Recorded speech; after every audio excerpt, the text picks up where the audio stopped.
नमस्कार सर्वांना. गप्पा गोष्टी आपल्या यूट्यूब चॅनलवर सगळ्यांचं खूप खूप स्वागत आहे. थंबनेल बघून तुमच्या लक्षात आलंच असेल की आज आपण कुठल्या विषयावरती बोलणार आहोत. होय, एकनाथ शिंदे साहेब आपल्या महाराष्ट्राचे उपमुख्यमंत्री आहेत.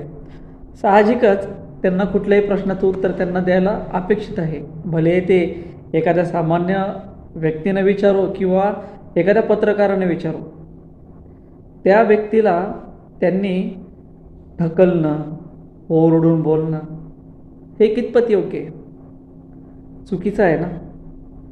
मग माझाही म्हणण्याचा उद्देश तेच आहे आणि माझाच नाही तर सोशल मीडियावरती कालच्या एका घटनेवरून खूप असा गदारोळ उठलेला आपल्याला दिसतोय. होय, मी बोलतोय TV9 मराठीच्या पत्रकारानं ज्या पद्धतीनं उद्धव ठाकरे साहेब आणि राज ठाकरे यांच्या युतीबद्दल त्यांनी एक प्रश्न उपस्थित केला होता एकनाथ शिंदे साहेबांसमोर.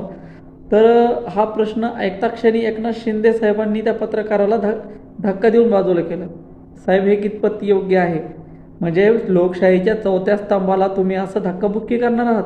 म्हणजे प्रश्नही तुम्हाला विचारले नाही पाहिजेत असं तुमचं या कृतीतून आम्हाला दिसू लागत आहे. म्हणजे हे कितपत योग्य आहे? तुम्ही आवाज दाबण्याचा प्रयत्न करताय का? एक प्रश्न साधा तुम्हाला विचारला गेला, तुम्ही महाराष्ट्राचे उपमुख्यमंत्री असल्या खातीर तुम्ही या प्रश्नाला उत्तर देणं अपेक्षित होतं साहेब. तुम्ही ज्या पद्धतीनं धक्काबुक्की केली हे चुकलंय. हे तुमचं हे महाराष्ट्राच्या उपमुख्यमंत्र्यांची वागणूक चुकीची आहे. हे असं तुम्हाला वाटत नाही आहे का? ठीक आहे, पत्रकाराला तुमचं म्हणणं आहे की ज्या कामासाठी या ठिकाणी आला आहात त्याच कामाबद्दल प्रश्न विचारा, हे चुकीचं आहे. संपूर्ण महाराष्ट्राच्या राजकीय घडामोडीबद्दल असेल, सामाजिक असेल, सगळ्या क्षेत्रातील प्रश्न विचारण्याचे अधिकार त्या पत्रकाराला आहेत.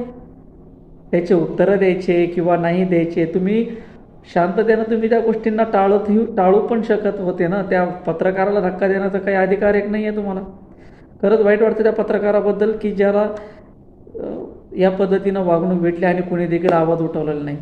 तर हीच का आपली लोकशाही, असा प्रश्न निर्माण होतो. तर बघूया तुम्हाला काय वाटतं. राजसाहेब ठाकरे आणि उद्धव ठाकरे यांनी ज्या पद्धतीने युतीची घोषणा केली आहे, तर काय वाटतं येणाऱ्या काळामध्ये एकनाथ शिंदे साहेबांना याचं काही टेन्शन वगैरे दिसत आहे म्हणून हे थोडंसं उत्तर देण्याचं ते टाळाटाळ करत आहेत.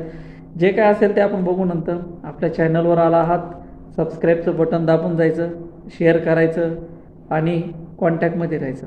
भेटू पुढच्या व्हिडिओ.